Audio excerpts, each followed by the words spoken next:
Zirkzee, now we've seen 3 games of him at Manchester United. His first start the other day against Liverpool. What is actually his best position at Manchester United? Let's talk about it. Because for me, he didn't look really convincing in the couple of games that he's played. I think we can really see what his best position is. He isn't going to be a striker that runs in behind and has a first time finish.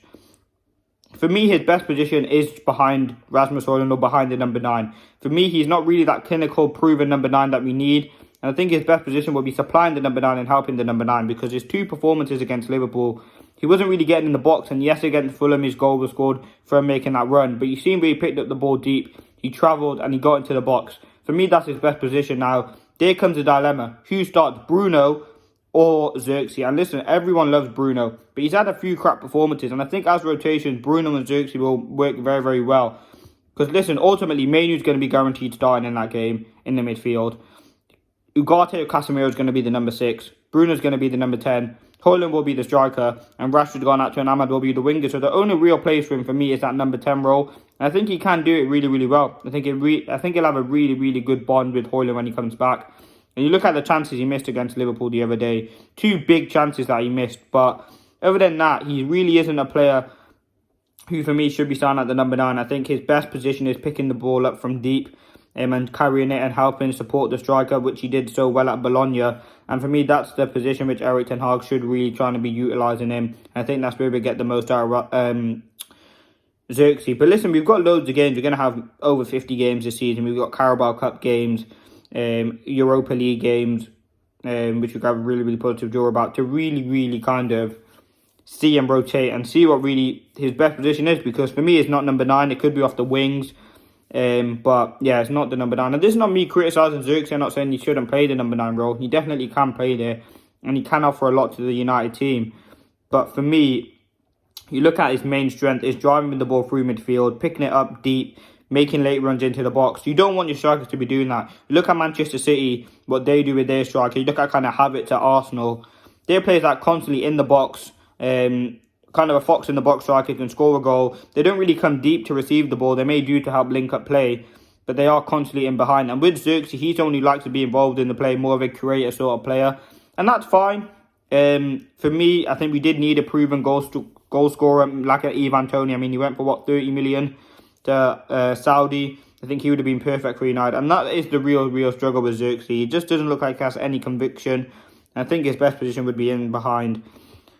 But yeah, as I said, mainly, and you look at what Manchester United need. I think we just need a clinical goal scorer, and the issue is we're not really creating chances. So yes, we've spent £72 million on Rasmus Højlund, but with the way that we're going about things and what we've seen in the first 3 games so far at Manchester United, we're really not seeing anything convincing. As I said, it's the same old issue at Manchester United. The press is poor. There's huge gaps in midfield. Defensive worries again with high lines. Distribution poor.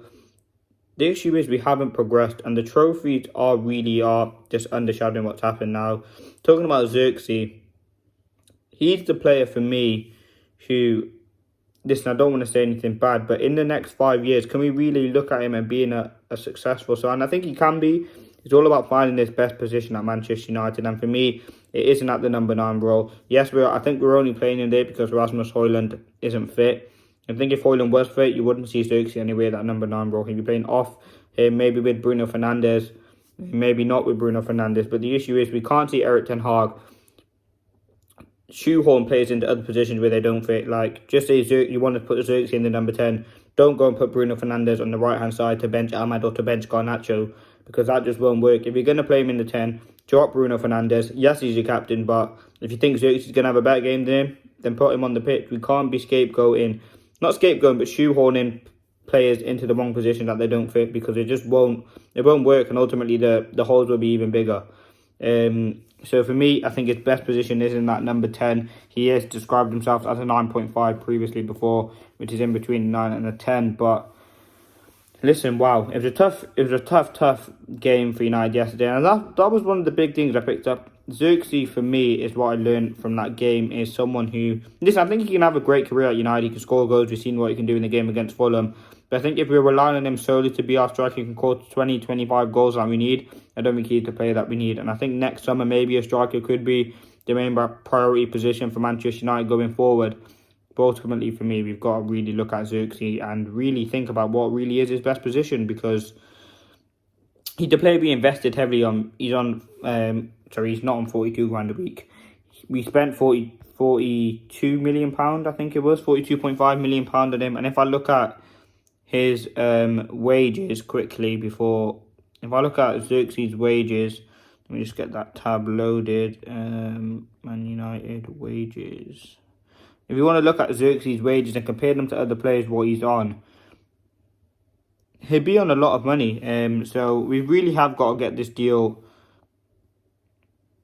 We really have got this deal to work. Listen, Zirkzee's on 105 grand a week reportedly.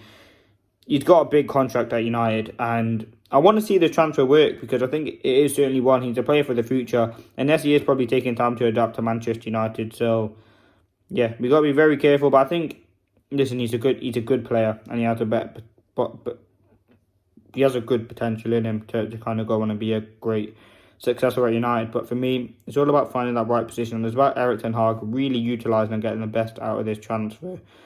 He's going to have to make some big decisions with this Zirkzee signing, but ultimately for me, it's the best thing that United can do. But let me know your thoughts in the comment section below. Please do leave a like. It's all about being interactive. Subscribe if you are new. And yeah, let's see what happens. Listen, Manchester United is a big game. I just thought I'd talk about Zirkzee because I did notice a big thing about his performance. But yeah, let me know your thoughts. Thanks for watching. I hope you enjoyed. Please do like, comment, subscribe if you are new. Thank you for watching. Peace.